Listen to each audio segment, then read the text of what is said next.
Hello friends, welcome to scholar alight. मैं आज आपको इस वीडियो में एसएससी टेस्ट सीरीज़ का पार्ट 7 बताने जा रहा हूँ। पार्ट 6 तक ऑलरेडी मैं अपलोड कर चुका हूँ, तो आप लोगों से रिक्वेस्ट है कि पार्ट 6 तक के वीडियो देख लें और देन उसके बाद पार्ट 7 पे मूव करें, क्योंकि एसएससी के एग्ज़ाम्स आने वाले हैं अगस्त में। 28 अगस्त से 11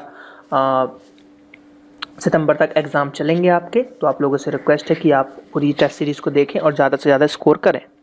तो देखते हैं हम इसके अंतर्गत हमारा पहला क्वेश्चन बोल रहा है कि जो आईओसी है, आईओसी इंटरनेशनल ओलंपिक कमेटी, उसका जो क्या बोलते हैं हेडक्वार्टर्स कहाँ है, तो वो है आपका स्विट्ज़रलैंड में। तो आंसर हो जाएगा आपका सेकेंड नंबर का।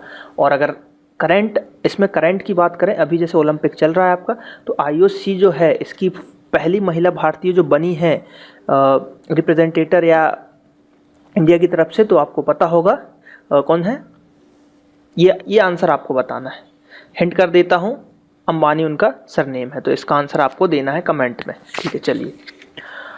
नाम दफ़ा इसको हिंदी में मैं आप बता देता हूँ, नाम दफ़ा है। ठीक है, तो नाम दफ़ा नेशनल पार्क जो है वो कहाँ पे है? तो नाम दफ़ा नेशनल पार्क जो है आपका अरुणाचल प्रदेश में है। कहाँ पे है नाम दफ़ा? अरुणाचल प्रदेश में है नाम दफ़ा। ठीक, एक नाम दफ़ा हो गया और एक आता है डाम्फा आता है। ठीक, ये दफ़ा है और एक डाम्फा आता है, तो वो मेघालय में होता है उसका आंसर। ठीक है, तो ये है आपका अरुणाचल प्रदेश, ये आपको याद रखना है।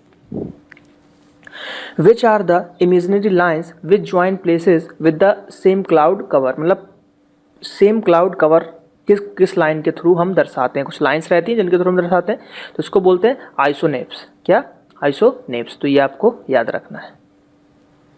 आइसोथर्म्स एक जैसा हॉट जो गर्म रहते हैं, टेम्परेचर के बारे में है।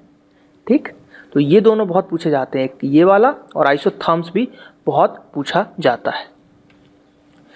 इनैक है क्या? ये एक बेसिकली कंप्यूटर है। सबसे पहले तो आपके फर्स्ट जनरेशन का कंप्यूटर है, और इसका जो फुल फॉर्म है एन इलेक्ट्रॉनिक कंप्यूटर बोल सकते हैं आप। एन इलेक्ट्रॉनिक कंप्यूटर, या फिर एक ये पहला कंप्यूटर था, मतलब फर्स्ट जनरेशन का एक कंप्यूटर था ये। चोल डायनेस्टी रूल्ड ओवर, मतलब चोल डायनेस्टी जो थी वो कहाँ पे उनने रूल किया था, है ना? कहाँ पे उनका शासन रहा था? तो वो तमिलनाडु में उनका शासन रहा था, चोल डायनेस्टी का। ठीक, तमिलनाडु में चोल डायनेस्टी का आपका शासन रहा था। The total population divided by available land area is referred to as. मतलब क्या पूछ रहा है कि जो सब टोटल पॉपुलेशन है ना, तो उसको किसके थ्रू रेफर किया गया? तो ये किया गया है आपका पॉपुलेशन डेंसिटी, है ना? ठीक, ये आपको याद रखना है। Oncogenes are associated with cancer. Blue colour of sky is due to phenomenon of, तो इसका आंसर हो जाएगा आपका स्कैटरिंग। क्या हो जाएगा? स्कैटरिंग। मतलब क्या पूछ रहा है कि जो आपका स्काई है, तो उसका जो ब्लू कलर होता है, स्काई ब्लू जिसको हम बोलते हैं ना, स्काई ब्लू, तो उसका कलर किस लिए? तो स्कैटरिंग के कारण होता है। ठीक, which of the following inscriptions relate to the Chalukya king Pulakeshin द्वितीय। मतलब जो पुलकेशन द्वितीय हैं आपके, ये पुलकेशन द्वितीय जो कि चालुक्य किंग थे। ठीक, चालुक्य किंग थे, राजा थे। तो उनमें से क्या रिलेट? देखिए, मस्की का अभिलेख ये नहीं है, इसका आंसर है एहोल अभिलेख। क्या है? एहोल अभिलेख। ठीक, मस्की और गुर्जरा ये अशोक के अभिलेख थे, ये एहोल अभिलेख है आपका पुलकेशन द्वितीय का। तो ये हिस्ट्री का क्वेश्चन है, बहुत ही आईएमपी क्वेश्चन है, याद रखना है आपको। इन्फ्लेशन इज कॉज्ड बाय, मतलब इन्फ्लेशन कैसे होता है? तो इसका आंसर है increase in money supply and decrease in the production. यानी कि मनी की सप्लाई जो है ज़्यादा हो गई और प्रोडक्शन जो है डिक्रीज हो गया। यानी कि लोगों के पास पैसा तो है, ज़्यादा आ रहा है, लेकिन जो प्रोडक्ट आना चाहिए, आपके पास मान लीजिए 1 लाख रुपए है, ठीक, और गाड़ी है 50,000 रुपये की, लेकिन मार्केट में गाड़ी मिल ही नहीं रही। आप गाड़ी खरीदने जा रहे हो, वो आपको मना कर दे रहे गाड़ी नहीं है। तो पैसा है लेकिन प्रोडक्ट नहीं है, तो इसको इन्फ्लेशन बोलते हैं। अमलगम, व्हाट इज अमलगम या अमलगम इज? तो ये जो होता है ये अलाउ विथ मरकरी होता है। मतलब क्या होता है कि जो लोहे का अगर कोई पात्र है या लोहे की कोई वस्तु है, उसके अंदर आप अगर पारा रख देते हो, मरकरी रख देते हो, तो वो इससे रिएक्शन करके ना अमलगम बना लेता है। क्या बना लेता है? अमलगम बना लेता है। तो ये आपको याद रखना है, ये मोस्ट आईएमपी क्वेश्चन में से एक है। The leading skill product in state in India, मतलब स्किल प्रोड्यूसिंग में अभी लीडिंग में कौन है? इंडिया का कौन सा स्टेट है? तो वो है कर्नाटका।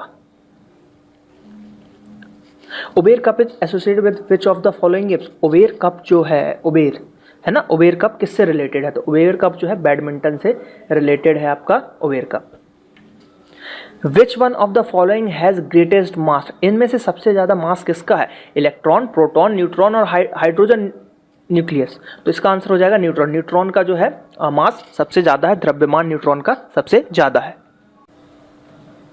विच of the following mountains has a dome which is said to be one of the largest in the world?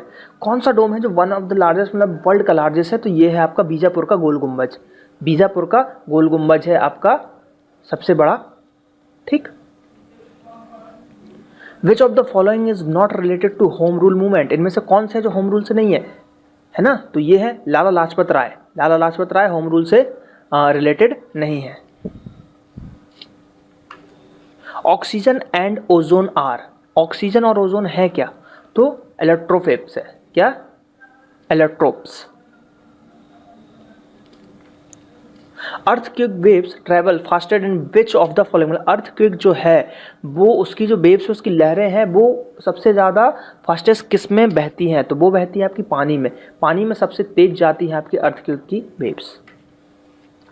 The cell that लेकर न्यूक्लियर इज, तो इसका है रेड ब्लड सेल्स। जो रेड ब्लड सेल्स होते हैं मैन में, तो इसका आंसर हो जाएगा आपका 3rd नंबर का, जिसमें न्यूक्लियस नहीं होता। तो ये कुछ क्वेश्चन थे टेस्ट सीरीज 7 के अंतर्गत। यहाँ पे आप टेस्ट सीरीज 6 पे देख सकते हैं क्लिक करके, और यहाँ पे 8 भी आप देख पाएंगे। आप लोगों से रिक्वेस्ट है कि ज़्यादा से ज़्यादा टेस्ट सीरीज को देखें, शेयर करें दोस्तों के साथ। ये हमारा फेसबुक पेज है www.facebook.com/scholarlight। आप इसको भी लाइक कर सकते हैं और सब्सक्राइब कर सकते हैं। Thank you.